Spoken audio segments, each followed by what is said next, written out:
Brothers, sisters, friends, enemies, and neutrals, there is so much going on in the world today. When I say the world, I don't mean the entire globe, but the society that deals with athletics. Excuse me.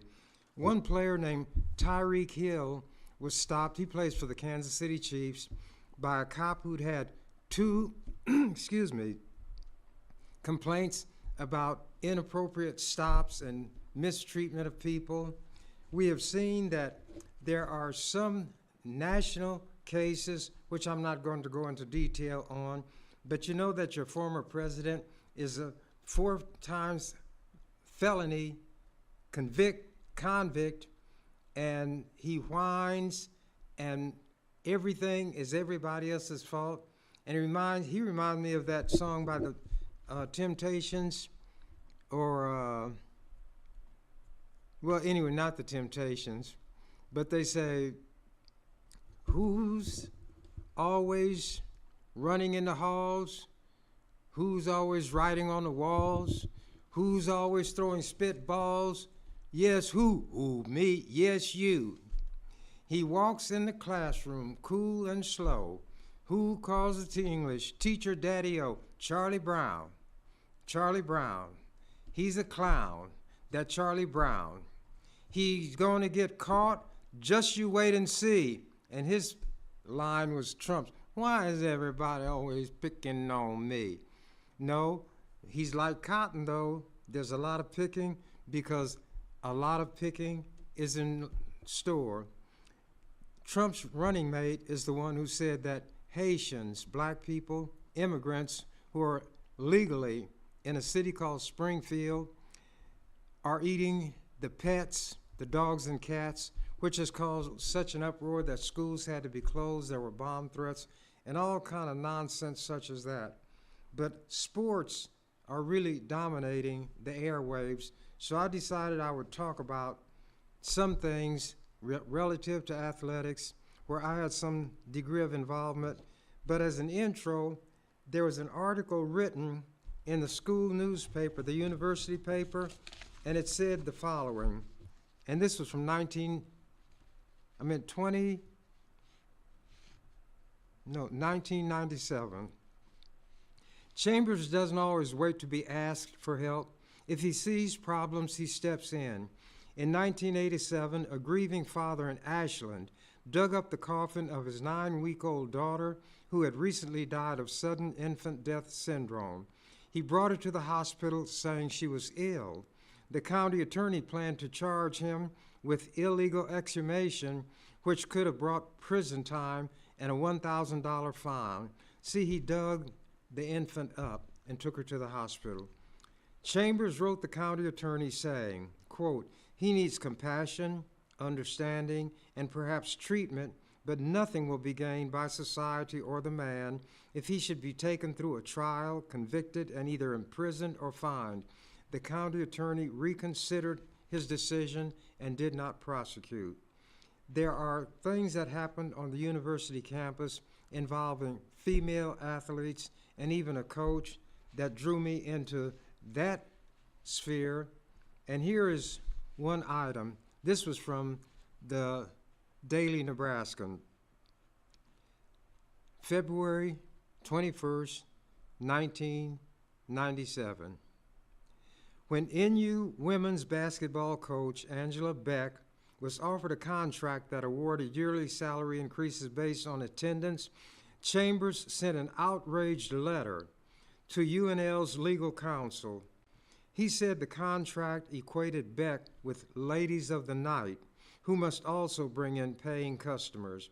Beck could increase attendance by dressing the players as Hooters girls, Chambers pointed out in the letter, but in the end, Beck accepted the contract. I have had some influence on what happened on that university. This is an article from 2001. NU coach changes mind, grants scholarship release. Nebraska men's basketball coach Barry Collier, perhaps with a nudge from State Senator Ernie Chambers, changed his mind Tuesday and granted a scholarship release to former player Kevin Augustine. I had always said those players are like serfs or semi-slaves. They're treated like property, they're misused, they are exploited, and not given anything in return. They can be dropped from the team and even removed from school at any time because so much of their time is spent on the field that their grades suffer due to the fact that they can't get up, stay caught up with the work. So they will be threatened with that.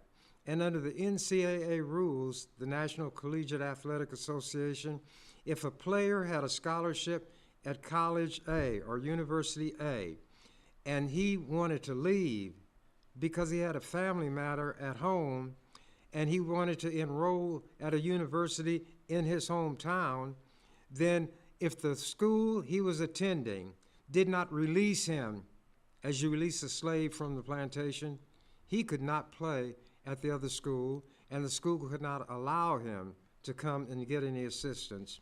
That's what was happening with this player, Kevin Augustine. The move allows Augustine to play immediately. The coach released him in this instance.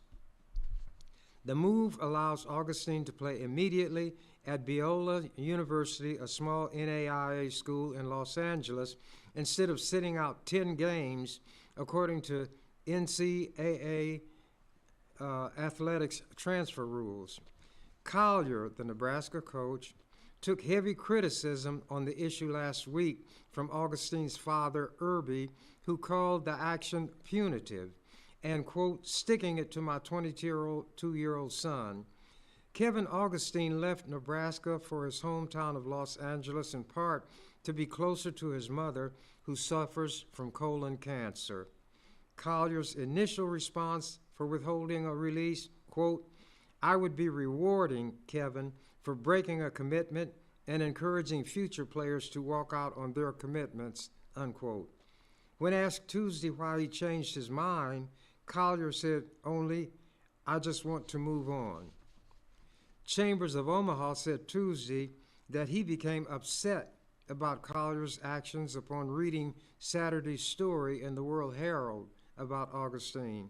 Quote, it is my responsibility as a person and as an elected official to exercise some oversight on a matter that deserves due process, Chambers said.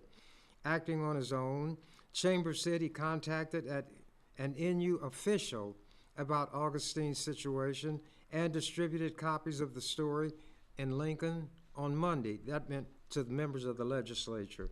Quote, without revealing any trade secrets, Chambers said, I was very blunt about how wrongful I felt the conduct was, and that if the coach was of the mind to be tough and punitive, those are concepts that I understand very well, but it would be best for everybody if it did not have to come to that point. I was told that given time, this issue could be worked out, and would I give it that time? I agreed. And as it turned out, continuing the article, Irby Augustine said at midday Tuesday he had not talked to Collier but learned of the release from the Biola coach.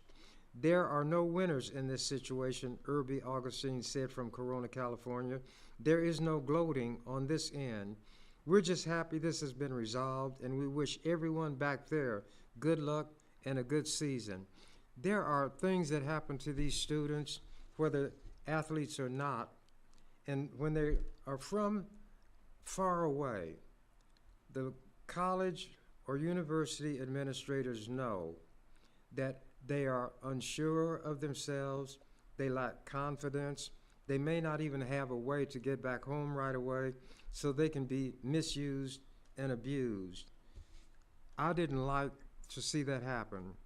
And when I saw it, I didn't have to be invited. My sense of responsibility, especially as an elected official, impelled me to do the kind of things that I do. Now, there is a grant and aid that students would be allowed to have, but problems could arise. So I wanted to make sure that when this athlete had a grant and aid, he or she would keep it. So I got this law put on the books. No public post-secondary educational institution in the state of Nebraska shall, prior to graduation, reduce cancel, or refuse to renew an athletic grant and aid to a student during his or her period of eligibility to compete in intercollegiate athletics solely because of an injury which prevents the student from participating in athletics. I found out that if a student was hurt, this grant and aid is called an athletic scholarship. They shouldn't put scholar on it because it has nothing to do with scholarship, but only athletic participation. So I put into the law a requirement that they not lift a scholarship because an athlete was injured. This article appears in the Kansas City Times. Legislator helped 2 regain aid. Gymnasts at Nebraska regain scholarships after legislator steps in. Scholarships, how binding are they? Guess who this legislator was? This is by Kent Pulliam on the sports staff of the Kansas City Times. Student athletes are not without their champions. In Nebraska, it is Ernest Chambers. In those days, they call me Ernest instead of Ernie. Ernest Chambers, a legislator who has sponsored legislation that would outlaw post-secondary schools in that state from revoking a scholarship because the athlete suffers an injury. Last fall, Chambers fought for the reinstatement of scholarships for 2 women gymnasts after they were revoked by the University of Nebraska.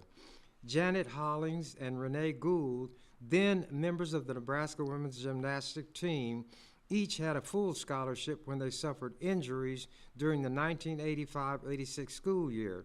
Their scholarships were not renewed. They were informed well within the time frame allowed by NCAA rules, but the action by gymnastics coach Rick Walton was in violation of a 1984 Nebraska law that prohibited reduction or cancellation of an athletic grant and aid solely because of an injury that prevents the student from participating in athletics. Before Holling was aware of her rights, the university negotiated a partial scholarship settlement. However, Chambers called for the Nebraska Attorney General's office to investigate, and after hearings last fall, a full scholarship was restored to Holling. According to Jean Crump, Deputy Attorney General, Gould said she did not want her scholarship back, and it was returned on the basis of that law that I mentioned before. Chambers, who became aware of the situation when it was reported in the university student newspaper, said he saw little merit in the defense advanced by Nebraska athletic officials. Their letter to Chambers admits that they violated the law, though they don't use the word violated, Chambers said. They finally said their findings were inconsistent with the law, but the result is what I am after. The Nebraska situation involved 2 athletes in a non-revenue sport, yet it underscored the vulnerability of student athletes and their rights. Neither young woman was aware of the state law protecting them. Neither was aware of the NCAA guidelines for a hearing and the ramifications it would have on her future involvement as a member of the team. Chambers said he was considering adding an amendment to the law that would require the school to inform athletes of their rights. Quote, "The thing that troubles me about this is that the people who the athletes need to trust most are the ones who violated that trust," Chambers said. "How can they teach our students ethics when the people those students are supposed to be looking to as an example lie and cut corners and take shortcuts? When they see that, they think that's the way to go." And this girl, the had re-injured a wrist during a meet and was able to continue on the team. The other never talked to her, said the coach never talked to her after her wrist injury. "It seemed to me that I was blamed that I got hurt," said Gould, who still is attending Nebraska. "Toward the end of the year, they were holding team meetings without the 2 of us. Gould said she did not always get along with the coach and probably would not have returned to the Nebraska gymnastics team under any circumstances. That was why she did not appeal her loss of scholarship immediately. I didn't know anything about the law, Gould said. I thought getting back would mean having to go back on the team. Before the hearing with the Attorney General's office, the coach widely was quoted as having said, in both cases, it was cut and dry. They couldn't compete with the injury problems that they had. We had to open up the scholarships and bring in new people. That put him immediately in violation of the law. Holling learned that her full scholarship had been restored when her parents heard it on the news and called her. Chambers has been an activist for the student athlete for several years.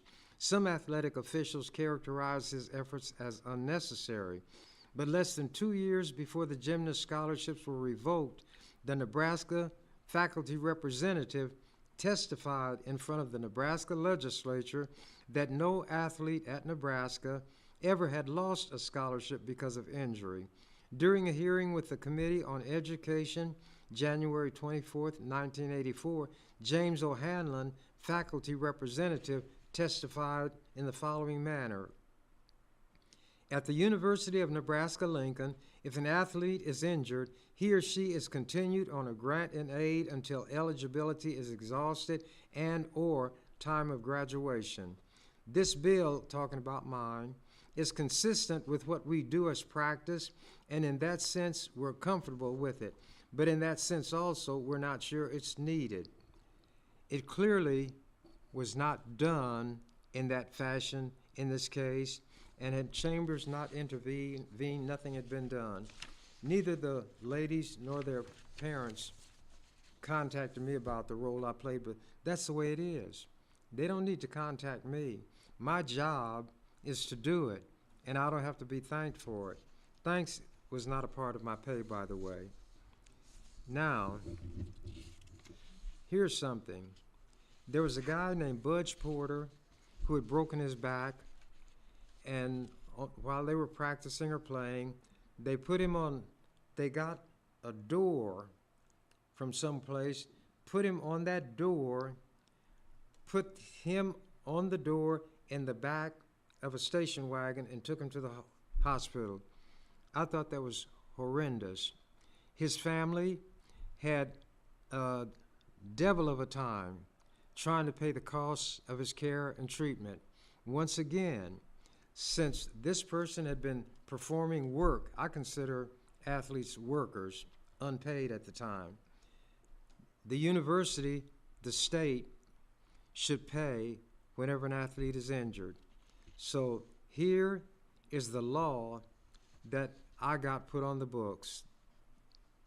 The Board of Regents of the University of Nebraska shall establish an insurance program which provides coverage to student athletes for personal injuries or accidental death while participating in university-organized play or practice in an intercollegiate athletic event. Such insurance program shall include, but not be limited to, the following coverage. 1. All reasonable and necessary hospital, medical, and surgical service for a period of 6 years after the date of injury, up to a maximum amount of $1 million. 2. For any total disability lasting longer than 1 year from the date of injury and which prevents further participation by the student in intercollegiate athletics, a minimum annuity of $2,000 per month must be paid to the disabled person beginning 1 year after the date of injury and continuing thereafter during the period of total disability, but not beyond 6 years from the date of the injury. 3. For any permanent and total disability, a minimum annuity of $3,000 per month to be paid to the disabled person beginning 6 years after the date of injury and continuing thereafter during the period of total disability. 4.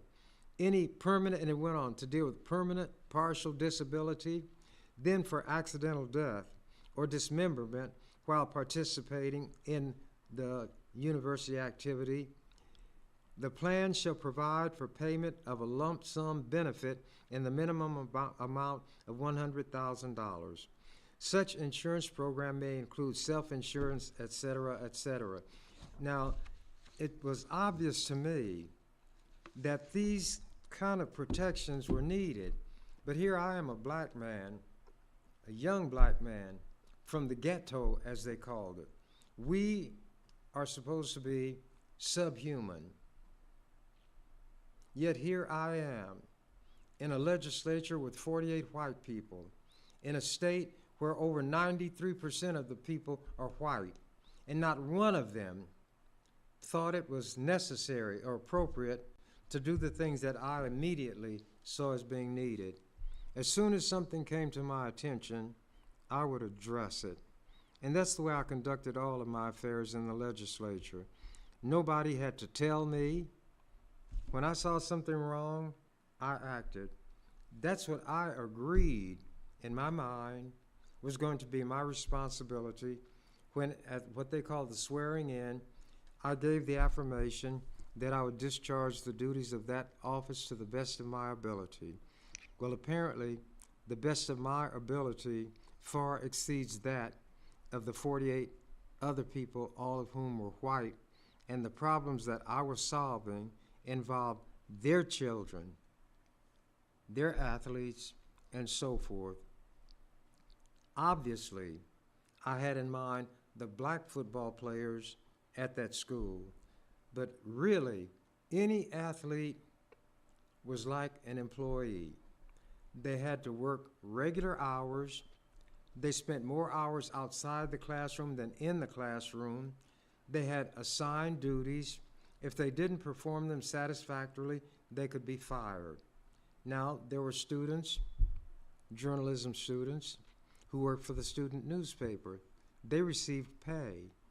And if they had the opportunity to do an internship with a newspaper, they could do that, and it wouldn't interfere with them being students. But a football player, because he was a cash cow, could not do anything that interfered with his ability to generate revenue for the university. This is an article that was written in 2013. It appeared in the Omaha World Herald. Chambers was on the money. Why am I talking about things that I did? Because I know more about them than anybody else. I'm more familiar with what I did than I am with what anybody else did. And nothing on this earth is so forlorn as a car that won't toot its own horn. This article appeared in the Omaha World Herald, 2013, quite a while ago, especially for some of you youngsters. But it's going to talk about something that occurred. Well, I'll read it. Listen to the wind as it changes direction. Quote, just as other students are paid for on-campus jobs, football players who labor in a hazardous occupation and produce huge revenue should be paid, unquote. Quote, as with many other business enterprises, more concern is shown for making money than for those who play the game. This is not a game. This is not an extracurricular activity. This is a cutthroat business. It's time to send a message to the NCAA, unquote. The winds of public opinion are changing when it comes to paying college football players, but these are not recent quotes. They were said in 1981, 1988, and 2003. The author of the quotes was State Senator Chambers of Omaha. Chambers tried to get the wind to change back then. The first quote was uttered 32 years ago. As of today, that would be 43 years ago. I was on the money 43 years ago. Remember 1981? Charles Stone held the office of Nebraska governor. Tom Osborne was in his 9th year in the office of Nebraska football coach. There were a handful of college football games on television and only on Saturday. Big-time coaches all made less than $100,000 a year. The NCAA spoke, and people sat up straight, not Chambers. In 1981, he proposed a bill in the Nebraska Legislature that would make NU football players state employees and pay them accordingly. He was called crazy, maverick, rebel, Don Quixote. He was the one who was supposed to be jousting with windmills. Excuse me. The nationally syndicated sports comic strip Tank McNamara poked fun at Chambers. They called him everything except visionary. Now look, listen, the winds are changing. This is what's being said 2013. The calls to overhaul NCAA rules and give athletes financial help are coming from all ends of the national media, including ESPN's Jay Bilas. On Wednesday, CBS Sports.com columnist Greg Doyle laid out his case in a piece entitled Time to Pay College Athletes. They were only 32 years late. Last month, the cover of Time magazine had a headline that read, "It's time to pay college athletes." Once upon a time, Chambers said that if college football players ever organized and revolted, the NCAA would change. Last Saturday, players at Georgia Tech and Georgia and Northwestern quarterback Kane Coulter all put APU, which stood for All Players United, on their uniforms. It was meant as a statement about the way the NCAA treats athletes. Lo and behold, NCAA President Mark Emmert said recently that while the NCAA was steadfast against paying athletes a salary, the group would revisit the idea of a stipend next spring. Money, but they wouldn't call it a salary. The revolution is coming. Something is coming.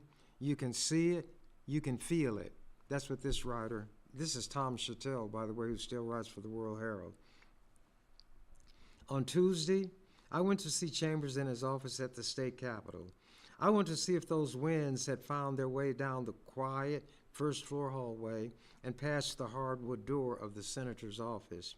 They had, but in his office, Chambers was not gloating, smiling definitely. Quote, "I have that Time magazine around here somewhere," Chambers said. "I was glad to see that. I'm just glad that people who couldn't see it before are acknowledging it now, because I want what's best for the players. The discussion has turned the corner. You have very powerful mainstream critical advocates for it now. I was not powerful. I was not mainstream. I lacked all credibility. But every argument they're making now, I had laid it out in detail, and it is no more valid now than it was then. But some ideas just take a while to catch on," unquote. I told Chambers that after last Saturday's Nebraska football game, I saw a copy of the Pay the Players issue of Time on a table in the Players Lounge. He chuckled, but he wasn't surprised. 32 years ago, the topic was the same. That's how this began with Chambers, who got to know several Husker players, including I-back Jarvis Redwine. Quote, "Redwine was married," Chambers said. "He needed money beyond what he was getting from the scholarship. I told those guys then, you guys are just like slaves. You do all this hard work and the university gets everything." I said I was going to offer legislation that makes football players state employees because you have regular hours that you have to work, specific duties you must carry out, and if you don't do it to your boss's satisfaction, you can get fired, or in other words, lose your scholarship. That's how it started. Chambers and his words appeared in the New York Times, Sports Illustrated, and the Chicago Tribune, among other media outlets, and I was also on, can't even think of his name, it'll come to me. But there was no revolution. Cable TV and talk radio were not nearly what they are today, and the NCAA had considerably more credibility then than it does now. It's in a fragile state. Very few media types were going to take on the NCAA, much less student athletes who were brought up in the system. The bill that Chambers offered failed in 1981. He tried again in 1988. He changed the language to avoid making players state employees, but wanted them to receive a stipend. It passed, but Governor Kay Orr vetoed it, supporting NU's stance against it. That's a lie. NU had said that the way the bill was drafted, they didn't have any opposition to it. If NU paid its football players, school officials said, they would be ruled ineligible.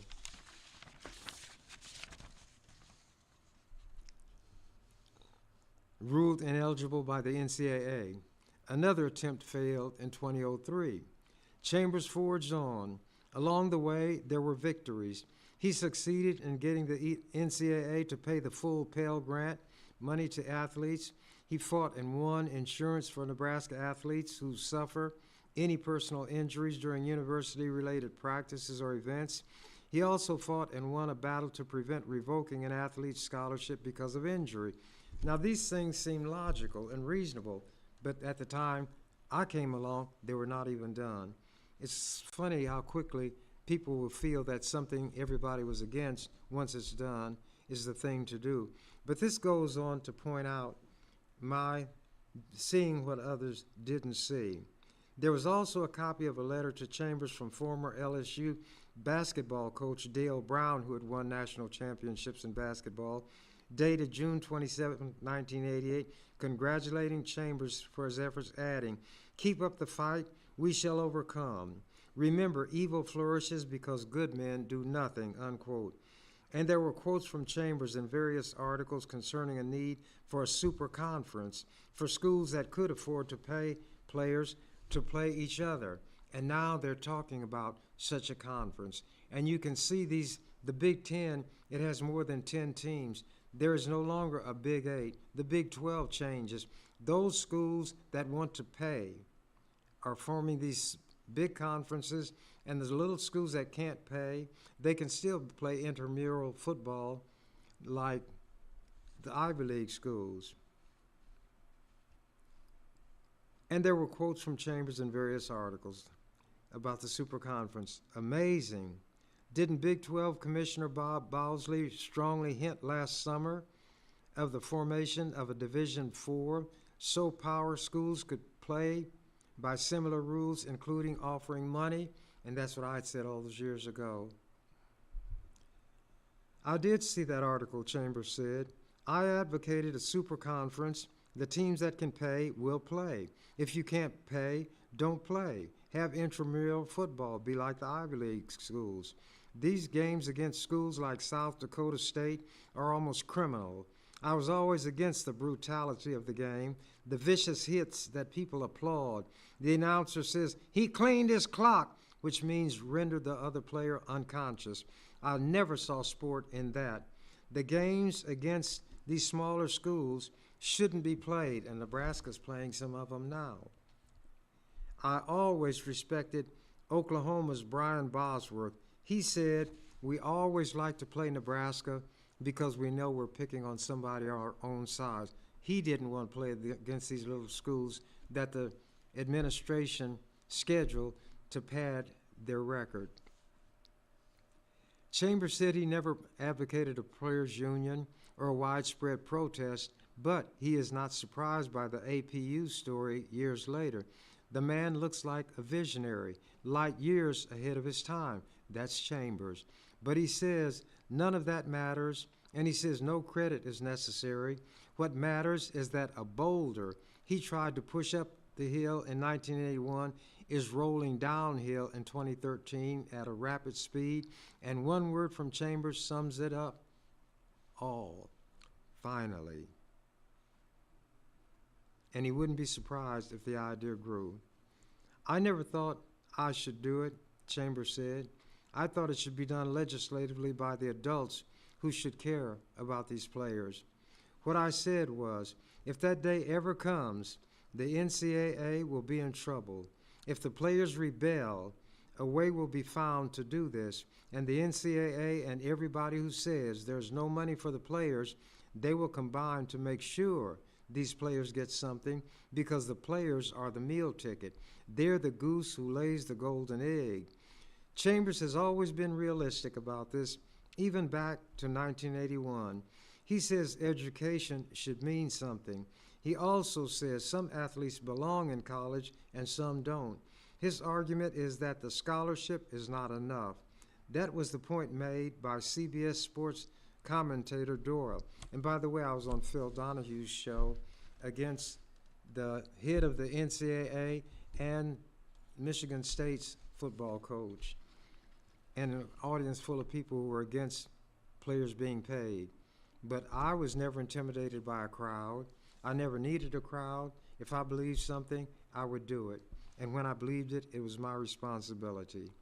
But anyway, I will let that go.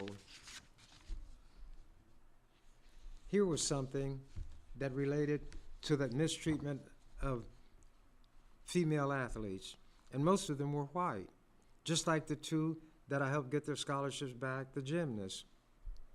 I put this resolution in. Whereas on March 1st, 1985, UNL opened the Hewitt Center for Student Athletes. Whereas the center was funded partly with private donations and partly with university money, and whereas the center is an integral part of the UNL Intercollegiate Athletic Program, and whereas the Hewitt Center is a combination restaurant, library for student athletes, open and available to male athletes in all sports, and whereas the Hewitt Center will be used as a recruiting tool, being open to prospective recruits and their parents, and whereas the Hewitt Center is equipped with top-of-the-line kitchen facilities and a highly competent culinary staff capable of preparing delicacies to delight the palate to a far greater degree than the poor quality, greasy fare available to female athletes in the dormitory dining halls. Whereas a bank of personal computers will be available to assist athletes with math skills and vocabulary. Whereas the UNL Athletic Department academic counselor Ursula Walsh described the Hewitt Center as, quote, a warm, pleasant, homey, quiet place where people would want to come and eat and study, unquote. That was in an Omaha World Herald article, April 8, 1885. Whereas female athletes at UNL, being excluded from the definition of people and student athlete, have been barred from use of the Hewitt Center, and whereas female athletes at UNL devote much time and effort to their respective sports and would benefit as much as male athletes from the warm, homey environment of Hewitt Center, and whereas female athletes, I went on like that. I offered that to the legislature. They adopted it, and here was an article in the NCAA News. The Nebraska Legislature, May 31st, adopted a resolution strongly disapproving of a male athlete-only training table and study hall at the University of Nebraska-Lincoln. State Senator Ernest Chambers of Omaha sponsored the resolution, adopted on a 27-1 vote. The resolution called on the university to end the policy immediately. The Hewitt Center for Student Athletes opened March 1st and was financed partly with private donations and partly from some $400,000 from the 1984 Kickoff Classic, a nationally televised football game between Nebraska and Pennsylvania. The center, which has a kitchen and study hall, including a bank of personal computers, is open to male athletes only because of space limitations, university athletic officials said. Quote from Chambers, "This is gender-based discrimination. Why bar women from the facilities when it is open to any potential recruit and his family?" Chambers said Nebraska women athletes have demonstrated excellence with national rankings in softball, track, and volleyball and deserve more than poor quality, greasy fare available in dormitory dining halls. The athletic programs are a microcosm of the university community and reflects the values of the university. And there were other articles that were praising that resolution. And it's funny that the only black person in the legislature was the one doing all these things to help all the other people who needed it. And here was the letter from Louisiana State head basketball coach, Dale Brown. Bravo, oh, dear Ernest, bravo, bravo, bravo. Man, do I admire your tenacity, honesty, perseverance, and concern for what is right. Enclosed, you will find the address of some top media in America that I think you should send your June 20th, 1988 letter to the Honorable Robert Spire, and I know they would publish this nationally. Keep up the fight. We shall overcome. Remember, evil flourishes because good men do nothing. Your friend, Dale Brown. Now, here's what I'm interested in doing. Oh, and I also got a bill requiring the NCAA, whenever they were going to impose discipline, to follow all of the requirements of due process. The NCAA didn't want to do it. The World Herald thought they shouldn't do it.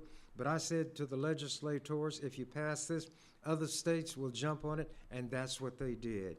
And after the time that I got that through, the Nebraska legislature and other states followed, the NCAA now must follow all the due process requirements. For example, the accused must be allowed to face the accuser.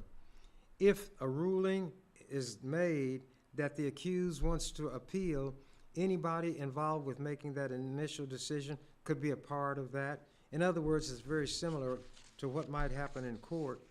And I think from what I've read here will let you know that I see the kind of contradiction always in the society. A black person may be the only one in a white setting, but that black person is the one who leads the way. And you know why I think this is? At least in my case, I know why it is. Having been misused and mistreated, not for anything I did, but because of the way I was born, it made me sympathetic anyway to other people who were mistreated, not for anything they did, but because of their being weak, being unpopular, or on the outs. And people who were white had a tendency to mob. It was the white people who put together the Ku Klux Klan, where when to get one black man, they always went to take a mob. They wore disguises so they couldn't be seen. And this is what America has a lot of still going on. When you look at this current presidential race, you see the racism that Trump is appealing to. He has an idiot named J.D. Vance, who I think is going to sink Trump's ship, because this man is as close to being crazy as anybody outside of an institution. And speaking of that, I am going to be a write-in candidate for the 11th Legislative District. When I took my name off the ballot, I got so many calls from people. They were so disappointed, and they said I should not have done it, that I did a good job when I was there. I was needed. So I said, then I will launch a write-in campaign. But I'm not one to go out and beg people for anything. This program that I do here, I know doesn't reach that many people. But for those who do watch it, if you see people who are interested in voting for me, then on the ballot, there will be the name of Terrell McKinney, the only name for the 11th Legislative District, and then there's a line for a write-in, and that's for all these offices. You write the person's name in, and you put an X in the box next to that name, and that's what you've got to do.